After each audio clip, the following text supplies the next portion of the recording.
Sometimes he forgets himself, more often than not when in Shepard's company, poking at the chaplain as often as he stands at his back in battle. Something of a love-hate between them.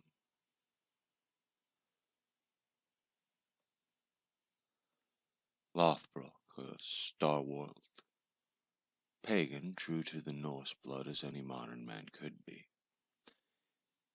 He still enjoys the risk of a fight he may not win, drunk as the two of them seem to prefer themselves to be.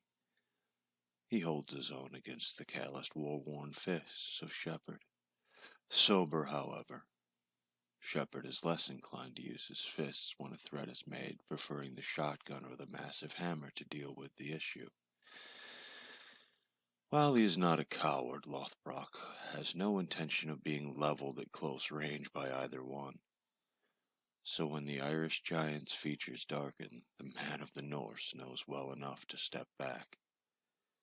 Reach for that boil, and you'll get a sermon straight from the good book, and I'll toast your memory before you see Valhalla. Not to be taken lightly when speaking of his good book, which leaned against the rail, well within a quick grab.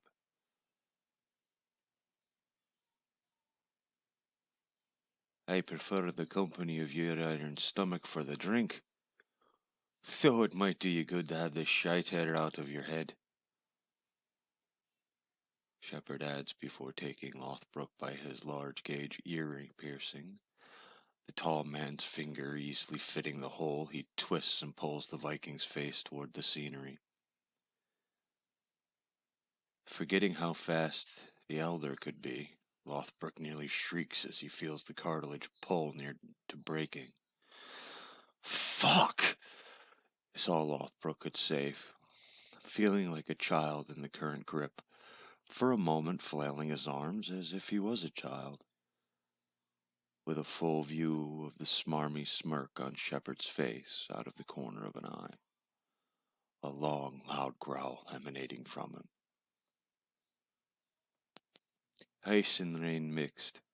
You know what that means, don't you? Dark times coming fast. Hey, look at you, Shepard replies, letting go. He pulls his coat, a large flask, spinning open the cap, letting the arid smell of fiery Irish whiskey hit his nostrils. He takes a long, deep drink, pushing the flask then into Lothbrok's chest.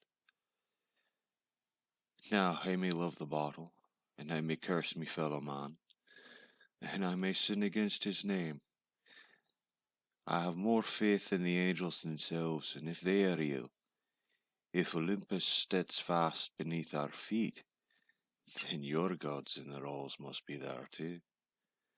Right now they're trying to speak. So fucking listen, you intolerable shite. Shepard gives lessons at the end of a verbal, or at times literal boot. It has always done those he speaks to well to listen. Despite his anger at being treated so impishly, Lothbrok closes his eyes to the sky, slowing his breathing. And slurping down the last half ounce of Shepard's drink, he lets the heat in his throat go with a sigh that lingers as ice on the air. Oh, Dad, his whispers. And they crash on the horizon as the godly hammer itself blasting away the clouds and snow, showing a gnarled dragon's tooth.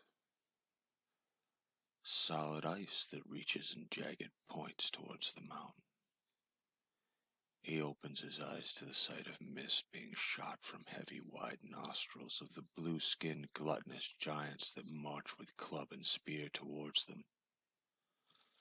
He is struck in all of it, while Shepard sees a man have his faith confirmed in flesh, even if it is the flesh of ice.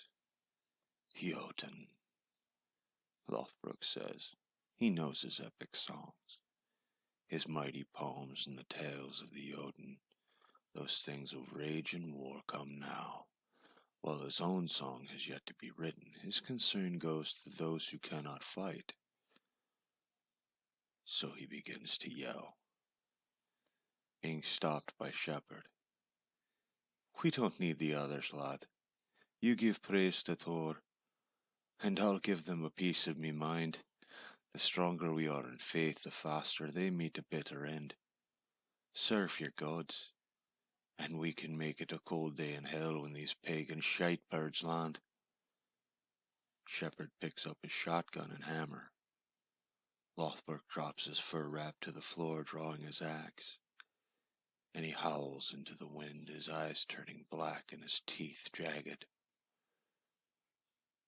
Come here and drink deep my rage.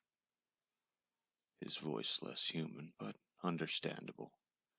The two of them taking the great leap onto the ice, now 400 yards between them and the invading monsters. Just remember that in this man of God, he's proud to have a heathen son of a whore stand next to him. Goddamn proud. Gee, my heart's all a twitter. Lothbrok replies with a rolling of his eyes.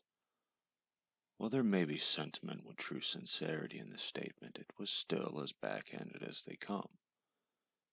Does it matter that a pagan man stood with a man of the cloth?